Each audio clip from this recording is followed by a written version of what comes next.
Betting app ని promote చేయడం మరియు ఆడడం నేరం. ఫ్రెండ్స్, మీకు కూడా సముద్రంలో ఇలాంటి విచిత్రమైనవి కనిపిస్తే వెంటనే వాటిని సముద్రంలో పడేయండి. ఎందుకో చెప్తాను. దానికంటే ముందు ఈ వీడియోకి ఒక లైక్ చేసి మన ఛానల్ ని సబ్స్క్రైబ్ చేసుకోండి. జెల్లీలా కనిపించే ఇవి ఆక్టోపాస్ గుడ్లై ఉంటాయి. వీటిని చైనా వాళ్ళు ఇష్టంగా తింటారు. కానీ మీకెప్పుడైనా సముద్రంలో ఇవి కనిపిస్తే వెంటనే సముద్రంలో పడేయండి. ఎందుకనంటే ఆక్టోపాస్ తన లైఫ్ లో ఒక్కసారి మాత్రమే గుడ్లను పెడుతుంది.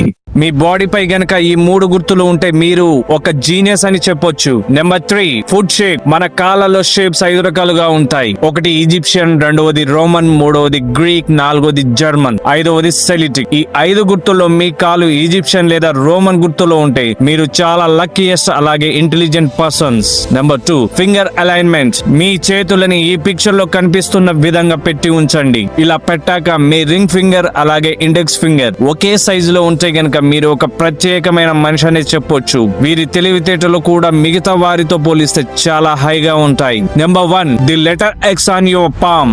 STI యూనివర్సిటీ చేసిన ఒక రీసెర్చ్ లో ఎవరి పామ్ పై అయితే ఎక్స్ అని ఉంటుందో వారు ఎంతో తెలివైన వారని అర్థం. ప్రపంచ వ్యాప్తంగా ఓన్లీ 3% మాత్రమే ఇలా ఎక్స్ గుర్తు ఉంటుంది. మీకు తెలుసా క్రికెట్ ని తెలుగులో ఏమని పిలుస్తారు? మరి రోటీని ఇంగ్లీష్ లో ఏమంటారు? తెలియకపోతే నేను మీకు తెలియజేస్తాను. నెంబర్ 1, మీకు ఇక్కడ కనిపిస్తున్న ఈ మిషన్ ని మీరు చాలా సార్లు చూసి ఉంటారు. మనం దీన్ని JCB అని పిలుస్తాం. దీని పూర్తి పేరు జోసెఫ్ సిరిల్ బాంఫోర్డ్, కానీ నిజానికి ఇది కంపెనీ పేరు. ఈ యంత్రం అసలు పేరు బ్యాక్ హోల్ లోడర్. నెంబర్ 2, ఇందాక రోటీని ఇంగ్లీష్ లో ఏమంటారు అని అడిగితే మీ సమాధానం బ్రెడ్ లేదా చపాతీ అవుతుంది. కానీ మరింత తెలివిగా మరియు మన ఫ్యాక్ట్ వీడియోలను చూసేవారైతే టోర్టిలా అని చెప్తారు. ఇది పూర్తిగా తప్పు. నిజానికి మెక్సికన్ కార్న్ బ్రెడ్ ని టోర్టిలా కార్న్ అంటారు. ఇది తీయటి రుచిని కలిగి ఉంటుంది. అలాగే ఇండియాలో రోటీని చపాతీ అని పిలుస్తారు. ఇంగ్లీష్ లో క్రికెట్ అని పిలువబడే క్రీడ మన భారతీయులకు చాలా ఇష్టమైన ఆట. కానీ తెలుగులో దీని పేరు చాలా తక్కువ మందికి మాత్రమే తెలిసి ఉండాలి. క్రికెట్ ను తెలుగులో గుండ్రంగి అని పిలిచేవారు.